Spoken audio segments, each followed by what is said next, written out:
Hello students, and welcome to my channel. This is Tomalant. My name is Syed Farman and हम discuss करेंगे class 9th की physics chapter जो चल रहा है वो है साउंड। और आज के लेक्चर में हम डिस्कस करने वाले हैं रिफ्लेक्शन ऑफ साउंड। ठीक है, उसमें हमारे आ जाएंगे इको आ जाएंगे। ठीक है, इको क्या होते हैं और बहुत सारी चीजें। ठीक है, एक एक करके सबको डिस्कस करने वाले हैं।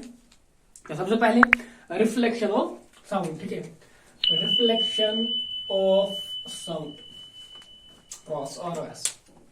ठीक है, तो रिफ्लेक्शन ऑफ साउंड डिस्कस करने वाले हैं। तो जैसे एक बॉल बाउंस होती है, ठीक है, वैसे ही साउंड भी बाउंस होता है, साउंड भी रिफ्लेक्ट बैक होता है। लाइट अगर आपने कहीं पढ़ी हो कि लाइट के बारे में आपने सुना होगा कि लाइट जो है वो रिफ्लेक्ट होती है, लाइट में कुछ प्रोसेस होती है, रिफ्लेक्शन होती है, रिफ्रैक्शन होती है। ठीक है, इसी तरह साउंड में भी ये चीजें होती है। तो रिफ्लेक्शन का जो है बहुत ही अहम रोल है बहुत सारी चीजों में। हमारे ऑडिटोरियम हॉल्स में जो हम बनाते हैं या जो हम डिवाइसेस क्रिएट करते हैं जिनसे साउंड एम्पलीफाई किया जाता है, ठीक है, तो उनमें बहुत सारी चीजों में हम रिफ्लेक्शन ऑफ साउंड का यूज करते हैं। अपना स्टेथोस्कोप जो है रिफ्लेक्शन ऑफ साउंड से चलता है, ठीक है, या सोनार एटसेट्रा, वहां पे भी रिफ्लेक्शन ऑफ साउंड ही होता है। ठीक है, इसलिए रिफ्लेक्शन ऑफ साउंड जो है इंपॉर्टेंट है हमारे लिए, इसको डिस्कस करना इंपॉर्टेंट है। तो यही हम डिस्कस करने वाले हैं। कौन सा वाला टॉपिक? Reflection of sound. ठीक है, रिफ्लेक्शन ऑफ साउंड।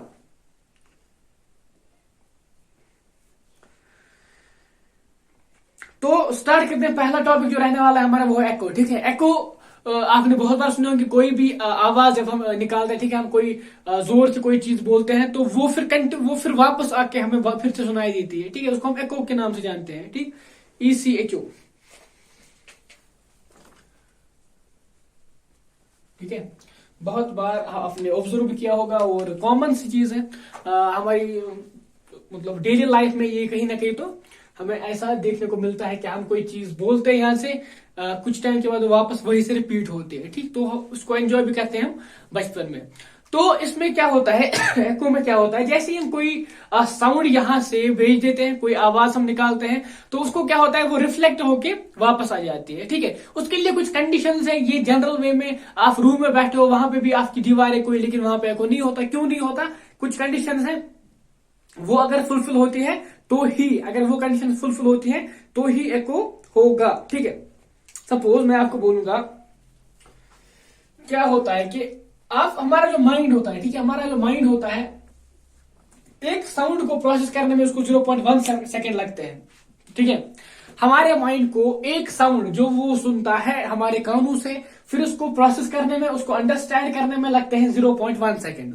ठीक है जी, 0.1 सेकेंड टाइम लगता है। मतलब 0.1 सेकेंड से पहले अगर कोई दूसरा साउंड आ जाता है तो ब्रेन उसको रिसीव नहीं कर पाता, वो उसको प्रोसेस नहीं कर पाता। जो साउंड 0.1 सेकेंड के बाद आ जाएगा उसको वो रिसीव करेगा। मतलब अगर आपने एक बात की, ठीक है, कान ने सुनी और वो माइंड में चली गई, ठीक है, माइंड उसको प्रोसेस कर रहा है, ब्रेन उसको प्रोसेस कर रहा है। तो अगर दूसरा साउंड आपको सुनना है तो दोनों साउंड के बीच में गैप होनी चाहिए 0.1 सेकेंड्स। क्यों? क्योंकि माइंड को, हमारे ब्रेन को उसको प्रोसेस करने के लिए कितना टाइम लगता है? 0.1 सेकेंड। ठीक है, तो इससे अगर हम कैलकुलेट करेंगे, हम मानते हैं 22 डिग्री टेम्परेचर है, ठीक है, तो हमारी स्पीड ऑफ लाइट क्या आएगी? स्पीड ऑफ लाइट जो आएगी वो आएगी 344 मीटर। क्या आएगी? टाइम कितना है? यहां से तुम डिस्टेंस निकाल सकते हो कि कितनी डिस्टेंस से उस साउंड को रिफ्लेक्ट होना है, कितना टाइम, हमें कितना टाइम चाहिए। ठीक है, 0.1 सेकेंड। स्पीड क्या है? 344 मीटर। तो हम निकाल सकते हैं कि कितनी डिस्टेंस से उस साउंड को रिफ्लेक्ट होना चाहिए कि हम वो फिर से सुन सके, हम उसको एको सुन सके। ठीक है, तो ये हमें आ जाएगा 34 मीटर, आई थिंक 34.4 मीटर। ठीक है, ये डिस्टेंस आती है 34.4 मीटर। मतलब आपको अगर ये साउंड 34.4 मीटर ट्रैवल करेगा, ठीक है, उसके बाद हमें फिर से वापस आएगा, तब हम उसको फिर से सुन सकते हैं, मतलब हमें एको मिल सकता है। ये मिनिमम कंडीशन है। ठीक है, मैक्सिमम अलग चीज है, ये मिनिमम वाली कंडीशन है। यहाँ पे अगर हम 34 मीटर है, मानते हैं यहाँ पे एक कोई इंसान है, ठीक है, वो उसने आवाज निकाली, तो यहां से अगर उसको इसका एको सुनना है, ठीक है, तो यहां तक कितनी डिस्टेंस होनी चाहिए?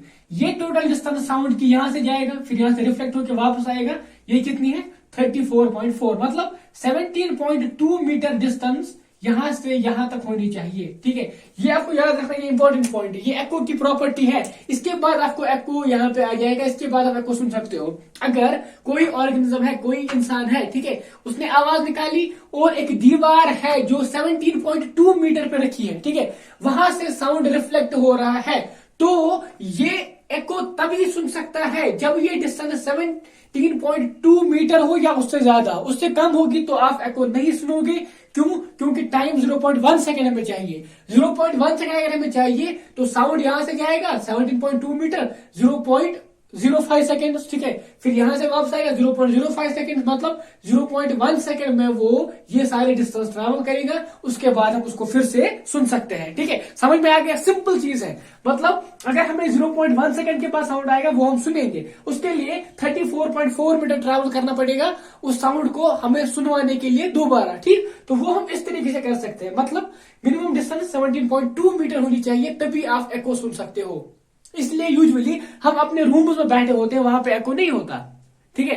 वहां पे एको क्यों नहीं होता? क्योंकि ये वाली कंडीशन फुलफिल नहीं हो रही है, ये वाली कंडीशन फुलफिल नहीं हो रही है, ठीक। ये समझना है। इसीलिए एको की अब तो मुझे लगता है अब तो आपको पता होना चाहिए कि आप कहीं पे एको सुन रहे हो तो आपको ये वाली चीज याद आनी चाहिए कि कौन सी कंडीशन फुलफिल हो रही है, कौन सी कंडीशन फुलफिल नहीं हो रही है, ठीक। अब ये जो चीज है ये वेरी करती है, ठीक है। अगर टेम्परेचर बढ़ जाता है तो स्पीड ऑफ साउंड बढ़ जाएगी। अगर स्पीड ऑफ साउंड बढ़ जाएगी तो ये जो डिस्टेंस है, ठीक है, डिस्टेंस जो है इसको क्या होगा? डिस्टेंस आपका आ जाएगा distance is equal to time into speed. अगर ये बढ़ जाएगा तो ये भी बढ़ जाएगा, डिस्टेंस भी बढ़ जाएगी। तो ये डिपेंड करेगा कि कंडीशन कौन सी है, उस पर भी डिपेंड करेगा, ठीक है। तो इंपॉर्टेंट पॉइंट क्या है यहाँ पे? 344 मीटर अगर हम स्पीड लेंगे उस हिसाब से 17.2 मीटर डिस्टेंस होनी चाहिए minimum distance between organism, between human and the reflecting wall, ठीक है। हाँ, तो ये था एको के बारे में। अब मैं दूसरा उसको हम बोलते हैं रिवर्बरेशन, ठीक है। रिवर्बरेशन में क्या होता है? सपोज किसी रूम में कोई बात जो है ना वो बहुत टाइम तक गूंजती रहती है। आपने बहुत बार ऑब्जर्व किया होगा, हमारे बड़े हॉल होते हैं, ठीक है, उनमें क्या होता है कोई बात करते हैं तो वो फिर बहुत टाइम तक ऐसे मतलब हमें सुनाई देते हैं, कम कम होते जाते हैं लेकिन कंटिन्यूअसली सुनाई देते हैं, ठीक है। तो उसको हम बोलते हैं रिवर्बरेशन। वो परसिस्ट करता है रिफ्लेक्शन की वजह से बहुत टाइम तक, ठीक है। एको में क्या होता है? एको में आप यहां से बोलोगे तो वो वापस आपको सुनाई देगा, ठीक है। रिवर्बरेशन में क्या होता है? वो आपको बहुत बार सुनाई देता है, वो कंटिन्यूअसली वहां पे गूंजता रहता है जब तक वो कम नहीं होता, जब तक वो फिर इनऑडिबल नहीं होता, ठीक। उसको हम बोलते हैं रिवर्बरेशन। इसको रिड्यूस करने के लिए क्या किया जाता है? यूजुअली जो हमारे ऑडिटोरियम हॉल्स होते हैं उनमें साउंड एब्जॉर्बिंग मटेरियल लगाए जाते हैं, ठीक है। साउंड एब्जॉर्बिंग चीजें लगाई जाती है, वॉल पे फिक्स की जाती है ताकि वो साउंड को एब्जॉर्ब करे और वहां पे रिवर्बरेशन ना हो, ठीक। एक क्वेश्चन दिया है, पहले इसको सॉल्व करते हैं। इजी क्वेश्चन है, यहाँ पे आ जाते हैं। एको के बारे में है ऑलमोस्ट, मैं आपको बताता हूँ क्या लिखा है। एको टाइप का ही है, मतलब यहां से आप निकाल सकते हो। A person clapped his hands near a cliff and heard the echo after 2 seconds. What is the distance of the cliff from the? ठीक है, एक आदमी है, ठीक है, यहाँ पे एक आदमी है, इसने क्या किया? अपने हैंड्स को क्लैप किया, ठीक है, अपने हैंड्स को क्लैप किया। 2 सेकंड के बाद इसको एको वापस आ गया। तो कितनी जो क्लिप है जहां से रिफ्लेक्ट हो गया उसकी डिस्टेंस कितनी है वो आपको बोलना है। तो हम यहाँ पे निकाल सकते हैं डिस्टेंस किसके बराबर है कि जो 2 सेकंड में साउंड ने ट्रेवल की होगी। यहाँ से कोई बोला, यहाँ से क्लैप निकल गया, साउंड निकला, 2 सेकंड के बाद उसको एको आ गया। 2 सेकंड में कितनी ट्रैवल डिस्टेंस की होगी इसने? सिंपल है, 344 मानते हैं डिस्टेंस इंटू 2, ठीक है, कितना आएगा? 600। यहाँ पे 346 दिया गया हमारा साउंड, 346 मीटर पर सेकंड इंटू 2 करेंगे तो आपको आ जाएगा 692 मीटर। मतलब इस साउंड ने यहां से जाके फिर यहां से वापस आके कितने डिस्टेंस ट्रैवल की? 692। मतलब यहां से इसकी इस जो वॉल है यहाँ पे कितनी डिस्टेंस होगी? इसका हाफ कर लो, डिवाइड बाय 2 कर लो, 3 जा 4 जा 6 जा 346, ठीक है। तो 346 मीटर दूर है वो वॉल जहां से लाइट, यहां से साउंड रिफ्लेक्ट हुआ, ठीक है। समझ में आ गया? सिंपल है। मतलब यहाँ पे इसने 2 सेकंड के बाद एको सुना। 2 सेकंड के बाद अगर इसने एको सुना मतलब ये जो साउंड है ये यहां से निकला, फिर यहां गया, फिर वापस आया, इसको टाइम लगा 2 सेकंड, ठीक। अब हमने निकाला 2 सेकंड में कितने डिस्टेंस ट्रैवल की, हमें आ गया 692। मतलब इसने यहां से जाके यहां से आके वापस, ठीक है, कितनी डिस्टेंस निकाली? 692। मतलब यहां से ये वॉल कितनी दूरी पे है? इसका हाफ कर लो, 346, ठीक है, 346 मीटर की डिस्टेंस पे ये वॉल लोकेटेड है। दूसरा क्वेश्चन भी इसी तरीके का है जो ब्लू कलर से लिखा गया है, ये आपके लिए होमवर्क है, ठीक है। इसका आंसर मुझे आपको कमेंट में लिख देना है, मैं अब चेक करूंगा क्या सही आंसर है।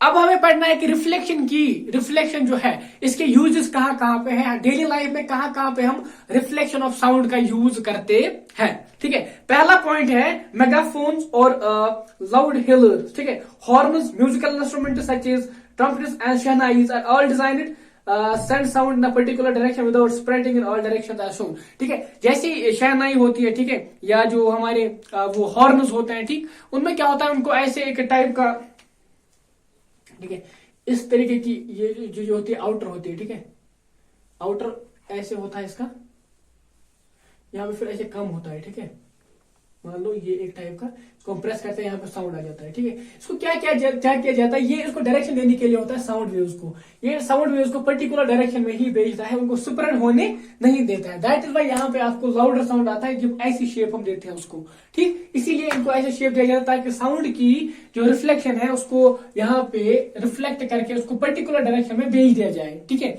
और वहां पे वो लाउडली हमें सुनाई दे। सेकंड चीज क्या है, स्टेथोस्कोप जो डॉक्टर्स यूज करते हैं हार्ट साउंड्स या लंग साउंड्स सुनने के लिए, उसमें क्या होता है, उसमें एक ट्यूब होता है बड़ा सा। ठीक है, आपने देखा होगा ऐसे दो कानों में लगाते हैं, उसके बाद ऐसा बड़ा ट्यूब होता है और यहाँ पे कुछ ऐसा होता है। ठीक है, देखा होगा आपने, ये जो ट्यूब होता है इसको यहाँ पे हम बड़ा करके दिखाएंगे। ट्यूब में ऐसे होता है, ठीक है, ये ट्यूब होता है बड़ा ट्यूब, इसमें ऐसे साउंड चलता है,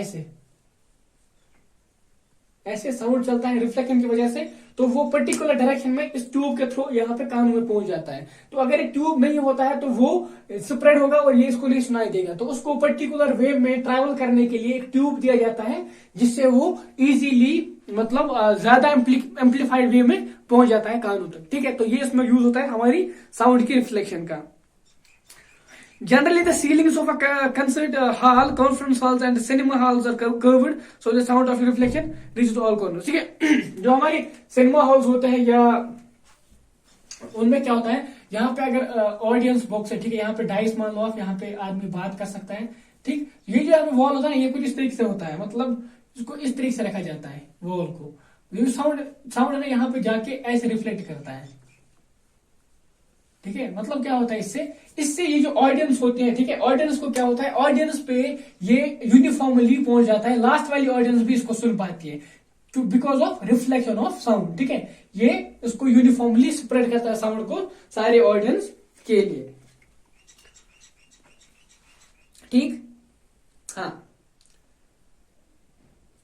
या फिर दूसरा एक चीज किया जाता है, हम पीछे लगाते हैं एक चीज को हम बोलते हैं साउंड बोर्ड। क्या बोलते हैं, साउंड बोर्ड को हम पीछे लगाते हैं उस हॉल के पीछे। ठीक है, एक तो हमने ये मेथड किया, या तो ऐसे करते हैं हम, ठीक, या तो हम काम करते हैं पीछे एक साउंड बोर्ड लगाते हैं। साउंड बोर्ड इस तरीके कुछ होता है, ठीक है, बोर्ड मतलब यहाँ पे जो साउंड रेज आती है ना ऐसे, ये एक यहाँ पे वो बोल रहा है तो ये ऐसे साउंड वेव भेजता है। ठीक, हर साइड में जाते हैं। ठीक, तो इनको क्या किया जाता है, इनको एक पर्टिकुलर डायरेक्शन दी जाती है, यहाँ से ऐसे निकलती है।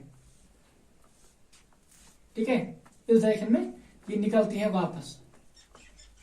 तो इससे क्या होता है, इससे जो ऑडियंस है उनको मतलब एक यूनिफॉर्म वे में ये साउंड मिलता है। अदरवाइज आप यहाँ पे देखोगे, यहाँ पे कम जाएंगी, यहाँ पे रेज, यहाँ पे भी कम जाएंगी, यहाँ पे ज्यादा जाएंगी, इनको ज्यादा सुनाई देगा। लेकिन साउंड बोर्ड क्या करता है, इसको वापस भेजता है डिफरेंट डायरेक्शंस में, तो यूनिफॉर्मली स्प्रेड करता है। इससे क्या होता है, सब ऑडियंस इक्वली सुन पाते हैं। ठीक है, तो ये यूजेस हैं जहां पे हम रिफ्लेक्शन ऑफ साउंड की यूज करते हैं। तो ये रहा साउंड की रिफ्लेक्शन का। अब और एक टॉपिक है, उसको हम बोलते हैं रेंज ऑफ हेयरिंग। हम कितना सुन पाते हैं, कितना नहीं सुन पाते। ठीक है, मैंने आपको कल बोला था फ्रीक्वेंसी का, मैंने आपके साथ डिस्कस किया था फ्रीक्वेंसी क्या होती है। इसका हमने यूनिट बोला था हर्ट्ज, याद अगर आपको होगा तो हमने बोला था फ्रीक्वेंसी का क्या यूनिट है, हर्ट्ज, HZ। ठीक है, हाँ, तो हम जो ह्यूमन है नॉर्मल, वो सुन पाते हैं 20 हर्ट्ज टू 20,000 हर्ट्ज। कितना, 20 to 20,000 हर्ट्ज। इसके बीच में जो भी साउंड होगा वो हम सुन लेंगे। ठीक है, जितना भी साउंड इसमें होगा वो हम सुन सकते हैं। किस कहां से, 20 to 20,000 हर्ट्ज। न तो 20 से कम हम सुन सकते हैं, न तो 20,000 हर्ट्ज के बाद सुन सकते हैं। कहा जाता है कि बच्चे, ठीक है, जो छोटे होते हैं अप टू 5 ईयर की एज में, या जो एनिमल्स होते हैं डॉग्स एटसेट्रा, वो 25,000 हर्ट्ज तक सुन सकते हैं। ठीक है, 25,000 हर्ट्ज तक सुन सकते हैं, ये माना जाता है ऐसा। 25,000 हर्ट्ज तक सुन सकते हैं, 25 किलो हर्ट्ज तक सुन सकते हैं वो। इसी तरह सपोज डॉल्फिन जो होती है या बाकी बैट जो होते हैं, वो उनकी आवाज हमें सुनाई नहीं देती है, ठीक है। या तो वो इंफ्रारेड में बोलते हैं या तो वो अल्ट्रा वायलेट। सो क्या होता है, यहाँ पे दो रीजन आते हैं, ठीक है। सॉरी इंफ्रारेड नहीं, सॉरी सॉरी सॉरी, इसको हम बोलते हैं यहाँ से 20 हर्ट्ज से जो लेजर साउंड है उसको बोलते हैं इंफ्रा साउंड। क्या बोलते हैं? इंफ्रा साउंड, ठीक है। और यहां से 20 से ज्यादा उसको बोलते हैं अल्ट्रासाउंड। अल्ट्रासाउंड, ठीक है। तो अल्ट्रासाउंड होता है 20 हर्ट्ज से ज्यादा इसकी फ्रीक्वेंसी हो, ठीक है। इंफ्रासाउंड होता है 20 हर्ट्ज से लेस जिसकी फ्रीक्वेंसी, उसको बोलते हैं इंफ्रासाउंड। 20,000, ठीक है, 20,000 हर्ट्ज से ज्यादा जिसका उसको बोलते हैं अल्ट्रासाउंड, ठीक। तो इंफ्रासाउंड्स एंड अल्ट्रासाउंड्स हम नहीं सुन पाते हैं, हम सिर्फ 20 से 20,000 हर्ट्ज के बीच में ही सुन पाते हैं, ठीक है। बहुत सारे ऑर्गेनिजम्स का जो ऑडिबल रेंज है वो डिफरेंट होता है। कुछ ऑर्गेनिजम्स इसके बाद सुनते हैं, कुछ इससे पहले सुन सकते हैं, ठीक। अगर हम इसको कम करें तो मे बी हम जो पेंडुलम की वाइब्रेशन है उनको भी सुन पाते हैं, अगर हम यहाँ पे कम करें, मतलब अगर हम इसे कम सुन पाते हैं, ठीक। इसी तरह अगर हम इसे ज्यादा सुन पाते हैं तो हम बहुत सारी जो अर्थक्वेक होता है वहां पर जो साउंड्स ओरिजिनेट होते हैं या जो स्पेस में साउंड्स ओरिजिनेट होते हैं वो भी सुन पाते हैं। लेकिन हमारा ऑडिबल रेंज यही तक है तो हम नहीं सुन पाते हैं। अगर जो कहा जाता है कि लेस देन जो 5 ईयर होता है वो 25 हर्ट्ज तक भी सुन पाते हैं। उसके बाद जैसे वो उनकी एज बढ़ जाती है तो वो लेस सेंसिटिव हो जाते हैं उनके ईयर, ठीक। तो ये जो था ये था हमारा, या राइनोसोर जो है वो कम्युनिकेट करते हैं इंफ्रासाउंड से एज 5 हर्ट्ज की फ्रीक्वेंसी से वो कम्युनिकेट करते हैं एक दूसरे के साथ, ठीक है, ऐसा माना जाता है। या ठीक है, और भी कुछ चीजें आप एक बार पढ़ोगे तो आपको और भी क्लियर हो जाएगा ये। या हियरिंग एड्स में भी क्या किया जाता है,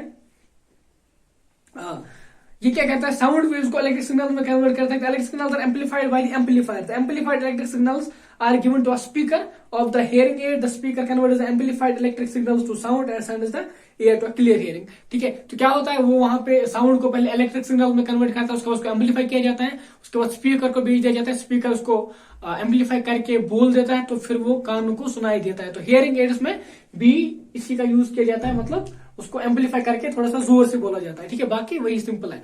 तो मुझे लगता है आज के लेक्चर में इतना एनफ है, ठीक है। बहुत सारी चीजें हमने डिस्कस की, अगर इतना याद रहता है हमें तो ये तो बहुत ही ज्यादा आज के लिए काफी है, ठीक है। क्योंकि कल हम पढ़ने वाले एप्लीकेशंस ऑफ अल्ट्रासाउंड। अब अल्ट्रासाउंड कहां पे यूज करते हैं हम? अल्ट्रासाउंड आपने सुना होगा मेडिसिन में यूज होता है, ठीक है। तो उसका अल्ट्रासाउंड किया, उसका अल्ट्रासाउंड किया, ठीक, वहां पे यही अल्ट्रासोनिक, ये जो अल्ट्रासाउंड है ये यूज किया जाता है ऑर्गन को लोकेट करने के लिए। कैसे करते हैं कल इंशाल्लाह हम डिस्कस करेंगे आने वाले लेक्चर में। तो अभी के लिए आज के लेक्चर में इतना ही रहने देते हैं। होप करता हूं कि आपको समझ में आ गया होगा। एक बार टेक्स्ट पढ़ोगे तो और भी क्लियर हो जाएगा। आज के लेक्चर में इतना ही रहने देते हैं। आपको क्या करना है, यहां से जाके वीडियो को शेयर करना है अपने फ्रेंड्स के साथ, एंड अगर नए है तो चैनल को सब्सक्राइब करके जाना है, लाइक का बटन प्रेस करना है, एंड हमारे साथ आप जुड़ सकते हैं इंस्टाग्राम, टेलीग्राम एक्सेट्रा पे। बाकी thanks for watching, thanks a lot.